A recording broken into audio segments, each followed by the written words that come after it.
Welcome to Hood Champion Boxing and Sports. In boxing, you find a way to win, you find a way to lose. Make sure you like and subscribe, and leave that donation. Some fried rice, chicken wings. I may even throw in a little carne asada, get me a wonton soup, a haracha, and a sweet tea. Morrell was outclassed. Was the fight competitive between him and David Benavidez?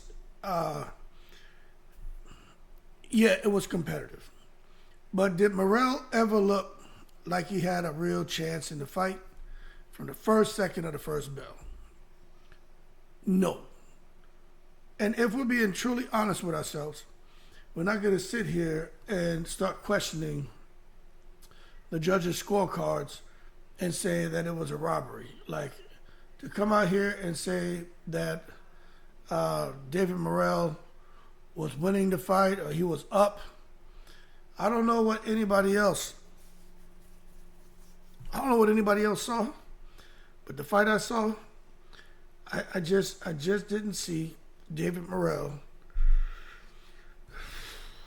really do much of anything for me to give him more than to give him any round, to be honest with you. Maybe that first round. And maybe the round where the BS knockdown, right? But really outside of that, I mean, it wasn't really close to me. Now the thing about it is, it doesn't mean that Morrell wasn't doing good stuff. It's just David Benavidez was doing great stuff. Okay, you had one guy who put on his performance deserved an A rating. That was Morrell. Morrell deserved an A rating. But Benavidez was the A plus his performance deserved an A plus rating with all the extra credit points. So don't come here trying to split hairs. There was no robbery. But I will say, when you look at the judges' scorecards, it doesn't really capture David Benavidez's reality. In that ring last night, David Benavidez had to dig deep. He had to do some soul searching.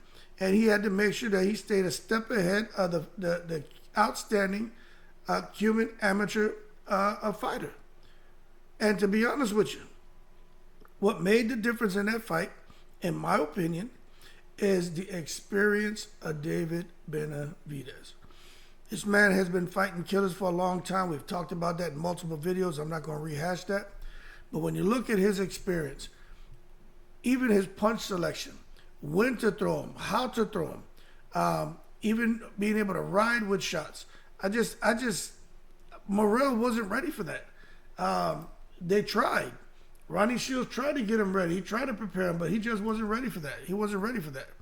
You know, he was in there and throwing basic punches, man. Jab, straight left, hook, doubling up the hook, tripling up the hook. Outside of that, Morrell, he didn't really do much of anything to give himself a chance to turn the tide. Now, there was in one round where he timed Benavidez and caught him with a check right hook. And it was kind of like when Keith Thurman caught Sean Porter with that hook when Keith Thurman's back was on the ropes and he threw that hook and caught Porter, and Porter's knees buckled, but he didn't go down. He kept fighting.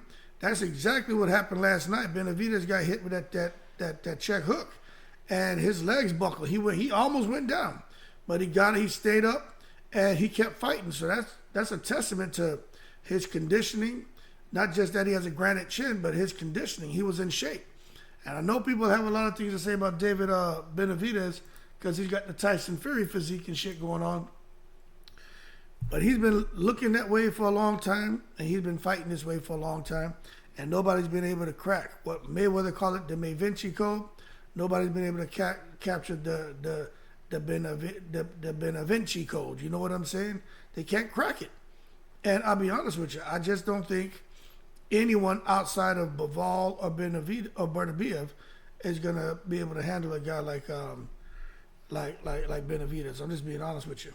But one thing I will say when it comes to Morrell, look, I think Benavidez and Morrell both will beat Canelo. I'm just being honest with you. That shit Benavidez was doing to Morrell, Canelo can't do that. Canelo's hands aren't that quick. He doesn't throw those combinations. Canelo can't do that. Morrell and Benavidez both were in, outstanding shape. So it wasn't that Morrell was less conditioned than Benavidez. No, he just didn't know all the little tricks. You watch Benavidez, man. He's there. He throw his jab, pull out his glove just enough, and then boom, whip in the right hand. And look at the uppercuts he was throwing, and look at the angles he was shooting the uppercuts from.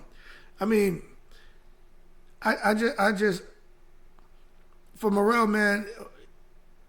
The question is, so what does Morrell do to get better? There's nothing he can do except fight fights like what he fought last night, and to get that experience. And with that experience, it's gonna make him a better fighter. I do think if Morrell could have thrown another 15 punches around, but something of significance, I think Morrell could have probably ended up winning that fight. But again, every round he would have had to land about 10 more significant punches. So if he just threw 15, yeah, that helps, but you got to land something significant.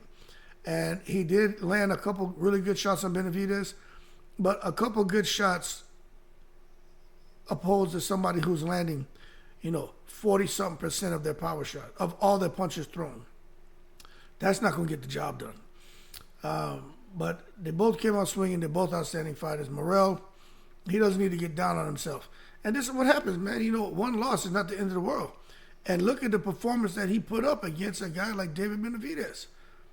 But this is why I was telling people, you can't sleep on David Morrell and his amateur pedigree. But the problem is going to be the experience factor. But you saw that Morrell just probably he should have taken the fight, because you don't know when you're going to get these opportunities. But if he would have another 5 more fights before taking this Benavidez fight, things could have probably been a lot differently. Because it makes you wonder if you know someone's going to habit of pulling your glove down and shooting the shot behind it. He let that happen over and over, but that's because David Benavidez, Morrell didn't know what punch was coming at him. He didn't know. He blocking a hook, he hit with an uppercut. Watch out for the uppercut, he hit with an overhand right. Watch for the overhand right, he gets hit with a hook. Then after that, he's getting hit with jabs. And then, he just didn't know what was coming at him. And you saw there were times where I thought Morrell was going to get knocked out and get stopped. Outclassed doesn't mean it has to be something negative. David Morrell put on an A rating performance. Benavidez has put on an A+ rated performance, and he has all the extra credit points with it. Now, going forward, I do think for Morrell, he's got to figure out a better punch selection. Everything can't be the basic bing, bing, bing, 1, 2, 3. Like, that shit ain't it if you're going to be fighting these elite guys. He's got heavy hands, obviously. He's got a lot of technical skill, no doubt, but that basic shit ain't going to get the job done. And for David Benavidez going forward, he just can't sit there after he's having success and decide to lower his arms or stand right in front of an opponent, or decide he's just going to do like RoboCop and just come straight forward and go straight back. Even though he has the upper hand, the faster hands, and he's having all the success in the world. I'd like to see him step out on an angle, or go out to his left and exit on his right, not just go straight back. Because I tell you what, I think Benavidez is going to beat Bivol, okay, in the rematch. And if Benavidez beats Bivol, Benavidez fighting Benavidez, he cannot afford to get hit with the shots that Morrell was landing. And he cannot afford to go straight back and decide he's going to try to catch all the shots on his gloves. He cannot afford to do that. He will lose. He will get knocked out. Now, are you saying that I think, now you may be saying, well, so you picking Benavidez over Benavidez? No. I haven't really looked at the fight to pick a winner. But what I am telling you is, if he doesn't make the right adjustments going up against that beast, Benavidez, yeah, I think Benavidez is going to be in a whole lot of trouble. But he's such a special talent, special fighter, man, that it's kind of hard. It's just really kind of hard to go against him. But Benavidez is just, that dude is like an oak tree. You know what I'm saying? Like, you got to shoot him. He's coming at you. But that being said, I really think Morrell and Benavidez, they belong at the top of the 175-pound division, light heavyweight. Doesn't mean they're both the best. No kidding. Bivol has pretty much cemented his place. Benavidez has cemented his place. But I would like to see Morrell in this next fight a Yardy. Fight another 175 pounder who's been in there and got work with Benavidez or got work with Bivol, and just see how he fares. I think him against Bivol will be a very interesting fight. Morrell against Bivol. But again, Bivol is a monster, man. That dude, them combinations and controlling distance and knowing when to fight and when to move out and firing on the dime and making punch when he moves. Bivol ain't no joke, man. And especially if Bivol learned from that Benavidez fight and said, forget this. I got to let my hands go more. I have to take a chance if I want to be a great champion. Then Bivol could be a problem even in this rematch from Benavidez. But boy, oh boy, I just think Morrell's going to look better in his next fight. I think Benavidez is going to look better in his next fight. I think Benavidez and Bivol are going to show that they still have more greatness to display to the boxing fans when they have their rematch. But as of right now, if you say, okay, rack and stack the top four at 175, just using these names, Bivol, Benavidez, and Morrell. Only thing missing here is for Morrell's last name to be, why couldn't it be Morrell? Then we'd have Benavidez, Bivol, Benavidez, then Morrell. That's a corny joke, right? But rack and stack them, I say Benavidez. Then I say Bivol, then I say Benavidez, then I say Morrell.